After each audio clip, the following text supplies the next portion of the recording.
मकान मालिक और किराएदारों को लेकर केंद्र सरकार की तरफ से 1 अप्रैल 2026 से ही 5 नए नियम बड़े बदलाव लागू किए जा रहे हैं। बेसिकली यह नियम दो अलग अलग तरह की कैटेगरी में है।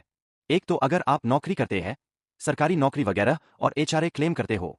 एचआरए यानी हाउस रेंट अलाउंस यानी किराया भत्ता सरकार से क्लेम करते हो तो अब आपको मकान मालिक के साथ अपना रिश्ता बताना भी अनिवार्य होगा। एक तो महत्वपूर्ण नियम यह लागू होने जा रहा। इसमें क्या क्या प्रावधान है अपन देखेंगे पूरी डिटेल विस्तार से। इसके अलावा भी आम लोगों के लिए भी जो चाहे नौकरी वगैरह नहीं करते उनके लिए भी रेंट एग्रीमेंट के नियम बदल चुके हैं। मतलब कि अब अगर आप किसी मकान मालिक से कमरा किराए पर लेकर रह रहे हो, या पूरा मकान किराए पर ले रखा है, या दुकान कुछ भी किराए पर ले रखा है, तो इसमें भी मकान मालिक की मनमानी पर रोक लगेगी। ऐसा नहीं करने पर 5,000 रुपये तक का जुर्माना भी लगेगा। मकान मालिक अब आपकी इजाजत के बिना आपके कमरे में नहीं आ पाएगा जब तक आपने किराए पर ले रखा है। नए नियम से किराएदार को भी 7 बड़े अधिकार दिए गए हैं। हाल ही में केंद्र सरकार की तरफ से किराएदारी को सरल बनाने के लिए कुछ नए नियम लागू किए हैं। न्यू रेंट एग्रीमेंट रूल्स के अंतर्गत इसमें कुछ प्रावधान है। जैसे मकान मालिक और किराएदार को 60 दिन के अंदर अंदर रेंट एग्रीमेंट को रजिस्टर कराना अनिवार्य होगा। मकान मालिक बिना आपको पहले सूचित किए आपके कमरे में नहीं जा सकता है। किराएदारों का पुलिस वेरिफिकेशन भी जरूरी होगा, कुछ अलग अलग सिचुएशन में। तो आइए इन नियमों को थोड़ा विस्तार से देखते हैं। सबसे पहले तो यह आम आदमी से जुड़े नियम देख लेते हैं। उसके बाद आपको एचआरए से जुड़े नियम भी बताऊंगा। तो नियमों के अंतर्गत सबसे बड़ा बदलाव क्या है? पहला तो डिजिटल स्टैंप लगवाना अनिवार्य होगा। दूसरा 2 महीने से ज्यादा का किराया नहीं ले पाएगा मकान मालिक।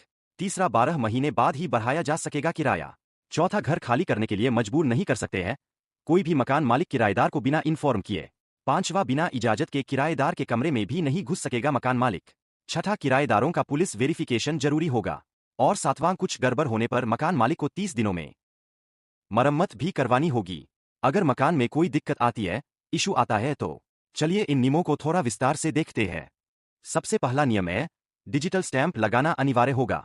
रेंट एग्रीमेंट में सबसे बड़ा बदलाव यह किया गया है कि एक तो हस्ताक्षर के 60 दिनों के अंदर अंदर रेंट एग्रीमेंट को ऑनलाइन रजिस्टर करना होगा, क्योंकि पहले कई राज्य बिना रजिस्ट्रेशन के हस्तलिखित अनुबंध या फिजिकल पेपर एग्रीमेंट को भी स्वीकार करते थे। लेकिन इन नए नियमों का उद्देश्य है किराएदार मकान मालिक के बीच धोखाधड़ी अवैध बेदखली को रोकना है। तो रेंट एग्रीमेंट रजिस्टर कराना जरूरी होगा। अगर रजिस्टर नहीं है तो राज्य के आधार पर 5,000 रुपये से शुरू होने वाला जुर्माना भी लगाया जा सकता है। दूसरा 2 महीने से ज्यादा का किराया एक साथ सिक्योरिटी डिपॉजिट के रूप में नहीं ले पाएगा मकान मालिक। मकानों के लिए मकान मालिक अधिकतम 2 महीने का किराया ले सकेगा और व्यवसायिक जगहों के लिए यह सीमा अधिकतम 6 महीने की रखी गई है। मान लीजिए 50,000 रुपये तक का हर महीने का किराया है, तो उसी स्थिति में 1 लाख रुपये ही एडवांस ले पाएगा मकान मालिक। लेकिन बिजनेस व्यापार काम धंधे की स्थिति में अधिकतम 6 महीने तक का किराया एडवांस लिया जा सकेगा। यह नियम ज्यादा जमा राशि के बोझ को कम करने के लिए सरकार लागू करने जा रही है। किराएदारों पर अचानक एक साथ इतना बोझ ना पड़े इसीलिए। इसके अलावा किराए केवल 12 महीने बाद ही बढ़ाया जा सकेगा और मकान मालिक किराए बढ़ोतरी के कम से कम 90 दिन पहले लिखित में सूचना देगा किराएदार को, तभी किराया बढ़ाने की इजाजत होगी। चौथा घर खाली करने के लिए भी बिना किसी कारण बेवजह जबरदस्ती मजबूर नहीं कर सकते मकान मालिक। प्रॉपर उचित कारण देना होगा और उससे पहले भी नोटिस जारी करना होगा, कम से कम 1 महीने 2 महीने पहले।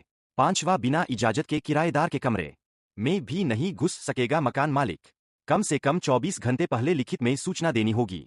प्राइवेसी को ध्यान में रखते हुए किराएदारों के हित में यह सरकार ने नया प्रावधान रखा है। छठा किराएदारों का पुलिस वेरिफिकेशन भी जरूरी होगा, जिससे उचित रिकॉर्ड बनाने और किराए की संपत्ति के दुरुपयोग से बचने में मदद मिलती है। और सातवां की कुछ गड़बड़ होने मालिक को 30 दिनों में मरम्मत करवानी होगी। मान लीजिए कहीं कोई टाइल्स टूट गई, नल के पानी नहीं चल रहे हैं, कुछ भी हो रहा, बिजली खराब हो गई, तो मकान मालिक को ठीक करा के देना होगा, वह भी 30 दिनों के अंदर अंदर। ठीक है, तो यह तो आम आदमी के लिए किराएदार मकान मालिक से जुड़े प्रावधान रहे जो आम आदमी को ज्यादा सुरक्षा देते हैं। इसके अलावा अब देखिए नए इनकम टैक्स फॉर्म में एचआरए क्लेम करने के लिए भी मकान मालिक से आपको रिश्ता बताना होगा। 1 अप्रैल 2026 से ही आयकर नियमों में यह बड़ा बदलाव करने जा रहा है इनकम टैक्स डिपार्टमेंट और सरकार मिलकर, क्योंकि अक्सर ऐसा देखा जाता है अभी तक एचआरए क्लेम करते समय कर्मचारियों को केवल किराए की रसीदें या भुगतान का सबूत ही देना होता था। तो कई सारे कर्मचारी जो क्या करते हैं कि अपने रिश्तेदारों के ही यहाँ किराए पर रह लेते हैं और फर्जी किराए की रसीदों के जरिए वो इनकम टैक्स छूट वगैरह का लाभ उठाते हैं। लेकिन अब नए नियम में क्या क्या बताना होगा? इनकम टैक्स डिपार्टमेंट के नए ड्राफ्ट नियमों के मुताबिक एचआरए क्लेम करते समय यह जानकारी देनी होगी। मकान मालिक का नाम क्या है, उसका पता क्या है, उसका पैन कार्ड नंबर और आपका मकान मालिक के साथ रिश्ता क्या है, जैसे माता पिता, पत्नी, भाई, बहन, अन्य रिश्तेदार या कोई अन्य। यह सब जानकारियां अब फॉर्म 124 में भरनी होगी, जो कि एचआरए क्लेम करने के लिए उपयोग में लिया जाता है। यह नया नियम कब से लागू होगा?